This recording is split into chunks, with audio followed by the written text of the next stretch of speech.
Alright, today I got the brand new Reaper Scythe weapon, and with this weapon I've got the brand new critical damage trait as a 0.5% chance of obtaining, and I'm going to be doing a full critical build to see if the trait is really worth it. Before we get into the build, I want to give a shout out to Red Reaper. Thank you for subscribing, and if you're watching this, thank you for watching. And if you want a random shout out, don't forget to subscribe so I can shout you out in the next video. Alright, so here's the build we're running. We've got the critical damage trait, we've got the spooky ghost for 25 critical damage, we've got the spooky cat for 10 crit chance, we've got the devil horns for 5 crit chance and skill damage, I've got the copper back for skill damage since that seems to be more useful, and for passives we got 5 crit chance and 10 critical damage. And the perk we're gonna bring is the critical perk, which increases our critical chance for 15 seconds. This doesn't have a cooldown on it, it's built with meters, so as soon as we have the critical perk we'll have it on constantly. So all the stats add up to 20% critical chance and plus 35% critical damage, but it's actually 70% critical damage because of the trait we have. And the critical chance is actually going to be 35% critical chance. We're going to have our critical perk procced as well. In order to test the strength of this build, I'm going to solo the Shogun using only the Reaper Scythe. After that, I'm going to show a run using skill damage and more of a DPS oriented build, using things like double damage. We would keep the cosmetics, and I would take out the spooky ghost pet and opt for the Reaper pet, and I would go AP and HP passives. And to go one step further to compare this build, I'm also going to showcase a build of the shoes soloing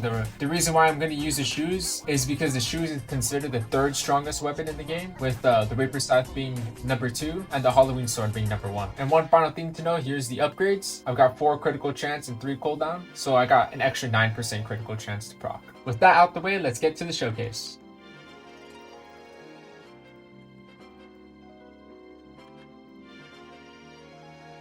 Alright, I just loaded in.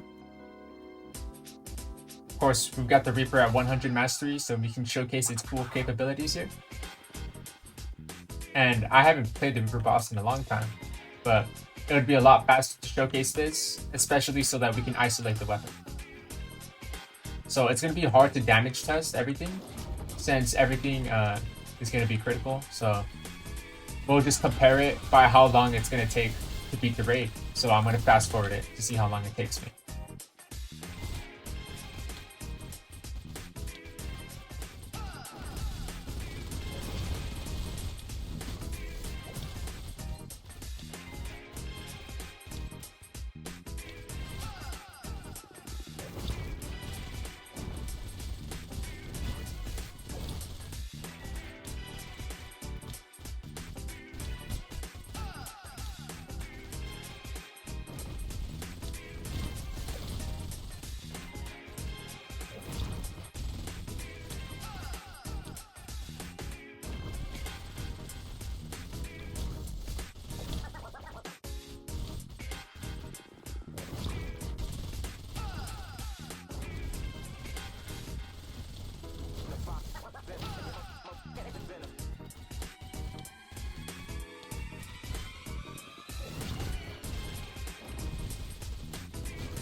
Alright, we're finally done.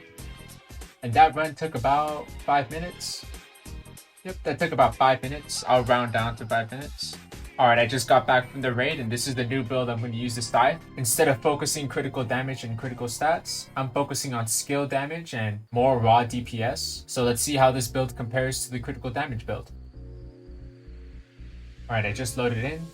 Just like before, I'm just going to double speed this part so that you guys can see the results of this run.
Alright, so that took about 3 minutes right there.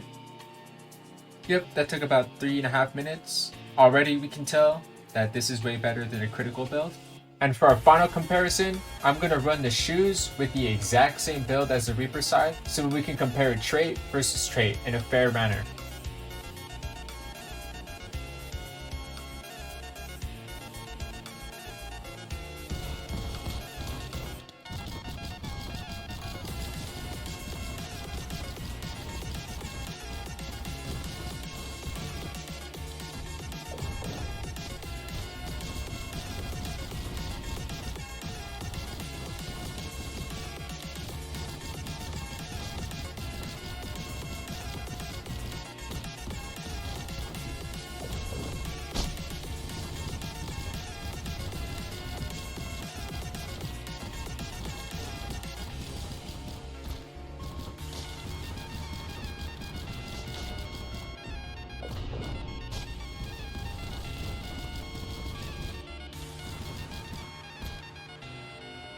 Finally done with him. That took about 3 minutes and 20 seconds.